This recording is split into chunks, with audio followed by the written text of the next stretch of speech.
Picture this for a moment. You have worked your entire life for 30, maybe 40 years. You saved every dollar you could.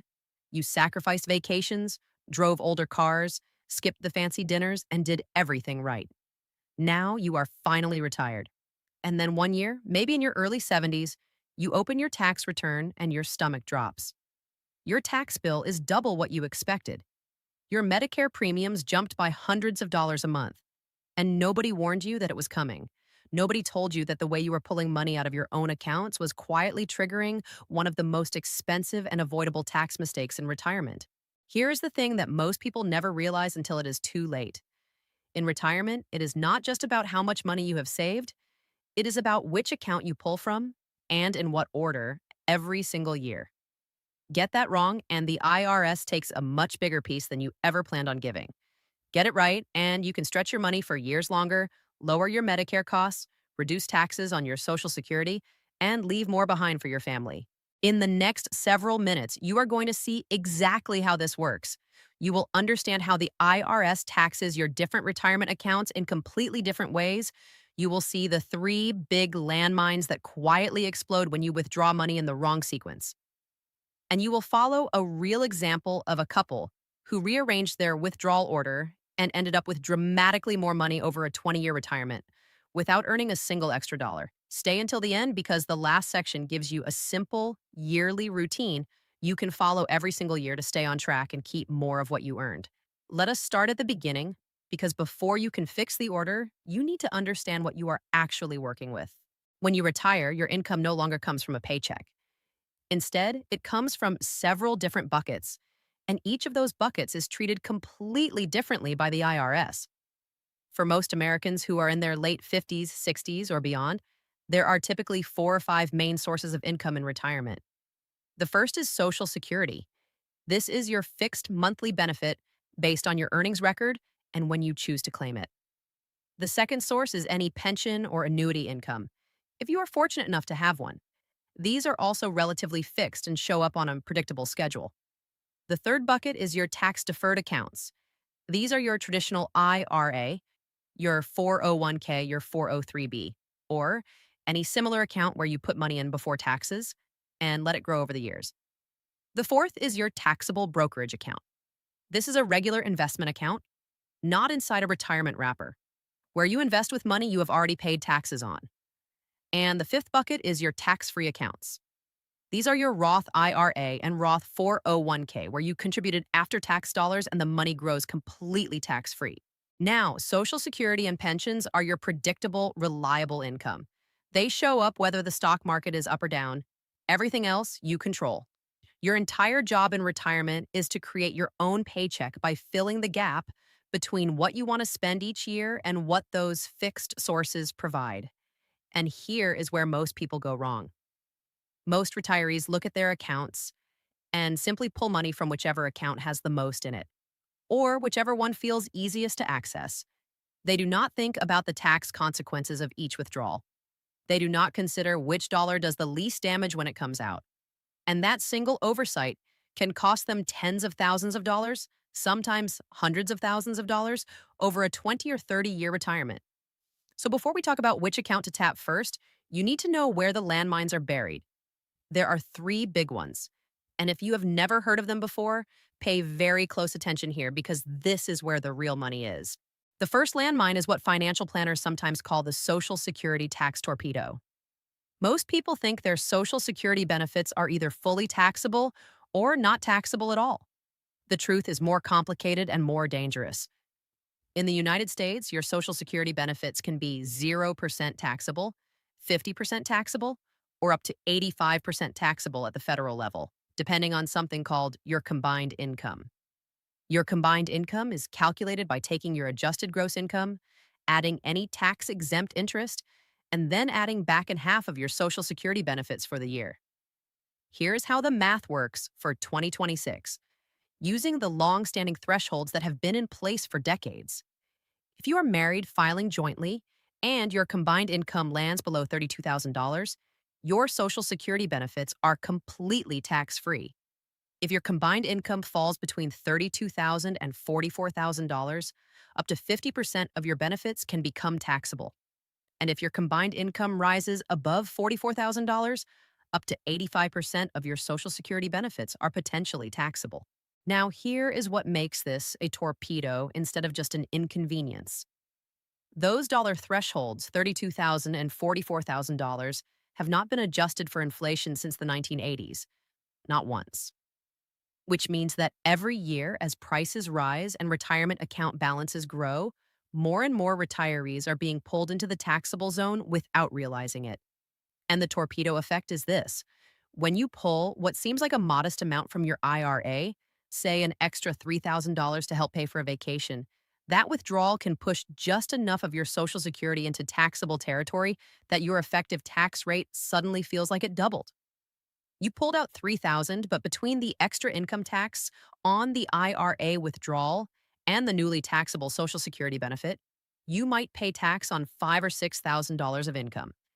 That is the torpedo. It does not announce itself. It just silently detonates and shows up on your tax return. The second major landmine is Medicare IRMAA. That stands for Income Related Monthly Adjustment Amount, and it is a surcharge applied to your Medicare Part B and Part D premiums when your income exceeds certain thresholds. In 2025, if your modified adjusted gross income from 2 years earlier is above $106,000 as a single filer, or above $212,000 as a married couple filing jointly, your monthly Medicare premiums begin rising in tiers. And these surcharges are not trivial. They can add hundreds of dollars per month per person to your Medicare costs. You can cross a threshold by a single dollar and owe significantly more for an entire year. The timing of this is what makes it particularly sneaky. Medicare looks back 2 years at your income. So, a large IRA withdrawal or Roth conversion you make at age 68 might not hurt you this year, but it will show up as a Medicare premium increase when you are 70. You made the decision 2 years earlier in a year that felt like a low income year, and now you are paying the price with higher premiums.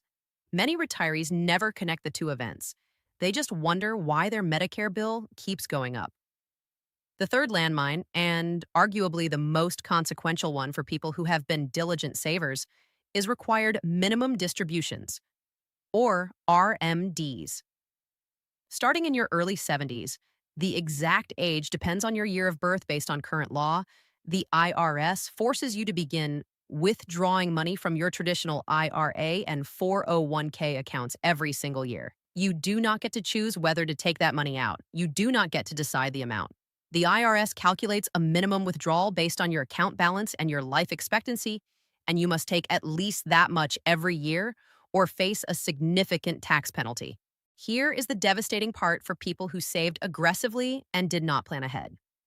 If you have 500,000, 700,000, or more than $1 million sitting in your traditional IRA when you hit your early 70s, your RMDs could easily be 25,000, 40,000, or even $60,000 per year. That income gets added to your Social Security income, your investment income, and everything else. Suddenly, you are being pushed into the Social Security tax torpedo zone. Suddenly, you are crossing IRMAA thresholds. Suddenly, your tax bracket is higher than it has been in years, and you have no control over it because the government is forcing the withdrawals. That is why the decisions you make in your 60s, the years before RMDs begin, are some of the most important financial decisions of your retirement. Now that you understand the landmines, let us talk about the ground underneath your feet.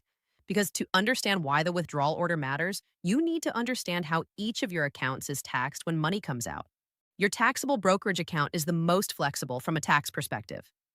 When you sell investments here, you are primarily dealing with capital gains taxes on the growth. If you have held those investments for more than a year, those are long-term capital gains, which are taxed at lower rates than ordinary income. In 2025, married couples filing jointly who keep their overall income below roughly $96,700 can actually pay 0% on their long-term capital gains and qualified dividends. Zero, that is a powerful number to keep in mind. Your tax-deferred accounts, your traditional IRA and 401k, work very differently. Every single dollar that comes out of those accounts is treated as ordinary income. It does not matter if the growth inside the account came from stock appreciation or dividends or interest. When it comes out, it is taxed like a paycheck.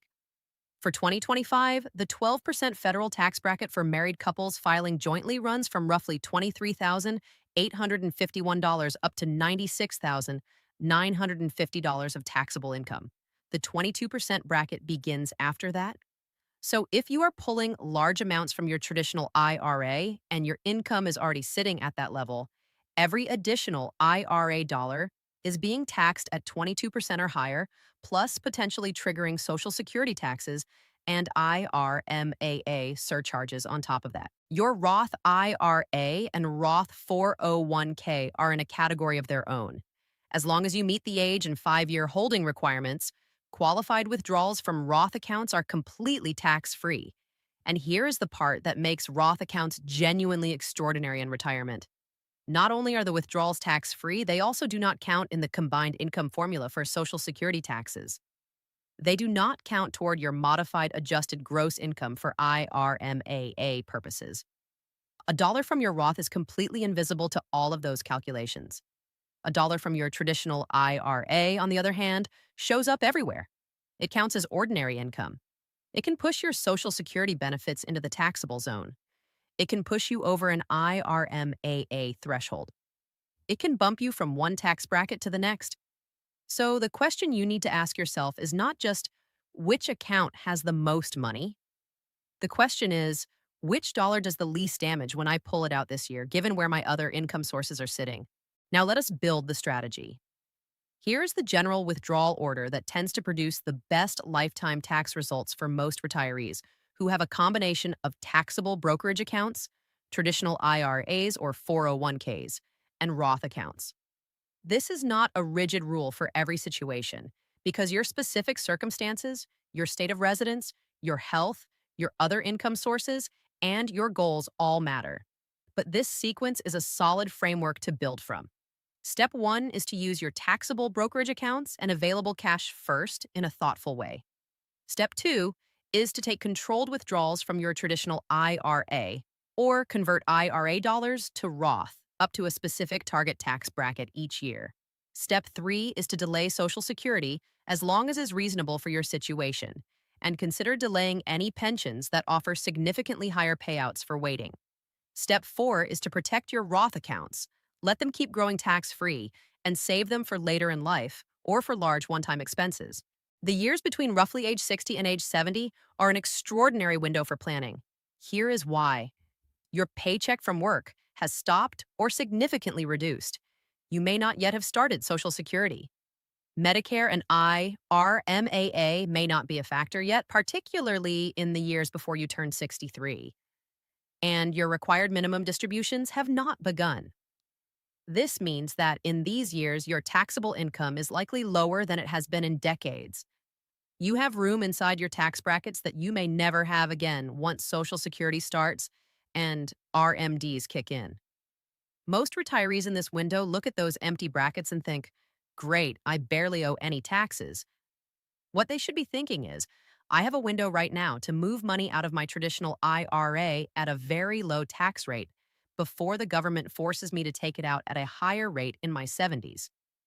Instead of taking just enough IRA money to cover living expenses, consider taking enough to fill up the 12% bracket entirely, and perhaps even move carefully into the lower part of the 22% bracket, depending on your overall numbers. Or convert some of that traditional IRA money to Roth, paying a modest tax today in exchange for completely tax-free money tomorrow. You cover your living expenses primarily from your taxable brokerage account and any cash savings, often realizing long-term capital gains that fall in the 0% capital gains band. You add IRA withdrawals or Roth conversions to fill your chosen bracket. And you leave the Roth account untouched, letting it compound tax-free year after year. You are not trying to pay zero taxes. You are trying to smooth your taxes out over your lifetime so that you never face a catastrophic tax bill in any single year, and so that the government never forces you into a high bracket with mandatory withdrawals. Let us make this real with a detailed example. Meet James and Carol. They are 68 and 66 years old. They just retired and are in good health. They expect to live well into their mid-80s, and they would love to leave something behind for their 2 adult children. Here's their full financial picture. They want to spend $95,000 per year after taxes. They have no pension income. If they claim Social Security today, they would receive a combined $52,000 per year. But if James waits until age 70, his benefit will be considerably higher due to the delayed retirement credits. They have $450,000 in a taxable brokerage account, $800,000 in traditional IRAs and old 401k accounts, and $250,000 in Roth IRAs. They are healthy, optimistic, and they want to make the most of the years they have. During phase one, the early retirement window before full Social Security, James delays his Social Security to age 70, and Carol delays hers to her full retirement age. For roughly 3 to 4 years, all of their spending must come from their savings. Here is how they structure it in a tax smart way. Each year, their target is to keep their taxable income mostly within the 12% bracket, with a careful and intentional dip into the 22% bracket when the numbers support it. They pull the bulk of their living expenses from their taxable brokerage account. The long-term capital gains they realize on those withdrawals are sitting largely in the 0% capital gains zone because their overall income is low enough to qualify. On top of that, they take enough from their traditional IRA or convert enough to Roth to bring their taxable ordinary income up to somewhere near the top of the 12% bracket. They pay a modest amount of tax on that IRA money today. But in exchange, they are quietly shrinking that $800,000 pile of pre-tax money that would otherwise generate enormous forced withdrawals in their 70s and 80s. By doing this conversion work now, while their income is low, James and Carol are essentially prepaying taxes at a discounted rate. They are choosing to pay 12 cents on every dollar now instead of paying 22 or 24 cents, plus potentially triggering Social Security taxes and IRMAA on top of that in 10 years. They are not losing money. They are buying future flexibility at a discount. Now let us look at phase two, after Social Security begins. James turns 70 and turns on his significantly enhanced Social Security benefit. Carol is also receiving hers. Their combined Social Security income is now much stronger than it was during phase one. Let us say it is around $65,000 combined. They still want to spend $95,000 a year, so they need to pull roughly $30,000 from their savings accounts annually. But now the landscape is completely different. Every dollar they pull from their traditional IRA counts toward that combined income calculation for Social Security taxes. They are already at or near the $44,000 threshold just from Social Security. So they need to be very careful about how much IRA income they layer on top. Their new sequence looks like this. First, they take their required minimum distributions from the traditional IRAs because those are non-negotiable. Second, if they need more income beyond their Social Security and RMDs, they look first to their taxable brokerage account, trying to harvest long-term capital gains that stay in the lower capital gains brackets. Third, they use the Roth account only when they need to avoid crossing a tax bracket boundary or an IRMAA threshold, or when a large unexpected expense like a new roof, a medical procedure, or helping a grandchild with college tuition comes up. The Roth account has become their secret weapon because every dollar that comes out of it is completely invisible to the IRS for the purposes of Social Security taxation and IRMAA. When they face a big one-time expense, they do not panic and pull from the IRA and watch their tax bill explode. They reach calmly into the Roth, take what they need, and their income picture for the year remains exactly where they planned it to be. Now, here's the part that really matters. James and Carol in this scenario, compared to a couple with the same exact accounts who simply pulled from their IRS whenever they needed money without any planning, will pay dramatically less in taxes over a 20-year retirement. The couple that did no planning will see their RMDs balloon in their mid-70s because they never shrank the traditional IRA during their 60s. They will pay tax on 85% of their Social Security benefits almost every year. They may regularly trip IRMAA surcharges and pay hundreds of extra dollars per month in Medicare premiums. And they will have less Roth money remaining for the later years of retirement when healthcare costs rise. Same starting accounts, same income from Social Security. Completely different outcome, driven entirely by the order in which they pulled the money out.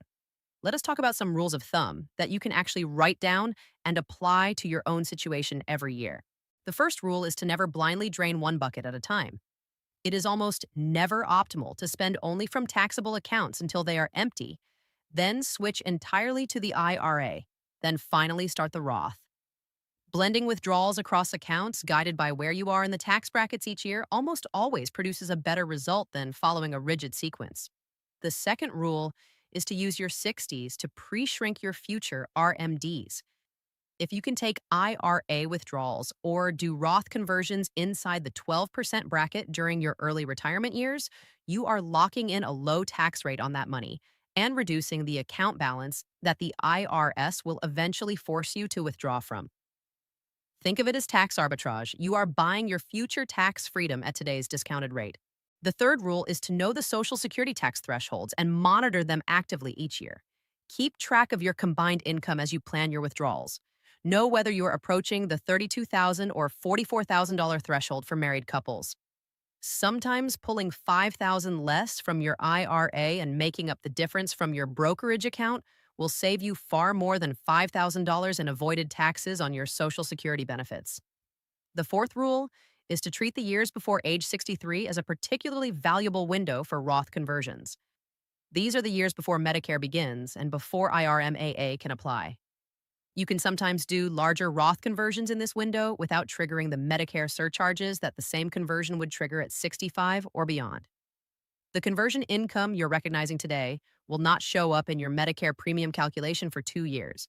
So, converting in your early 60s can let you take advantage of a 2-year buffer before any IRMAA impact is felt. And in some situations, you can do substantial conversion work before the look back window even applies to your Medicare coverage. The fifth rule is to protect your Roth accounts with everything you have. Do not tap them early out of convenience. Do not use them as an emergency fund in your 60s when you still have taxable and IRA money available.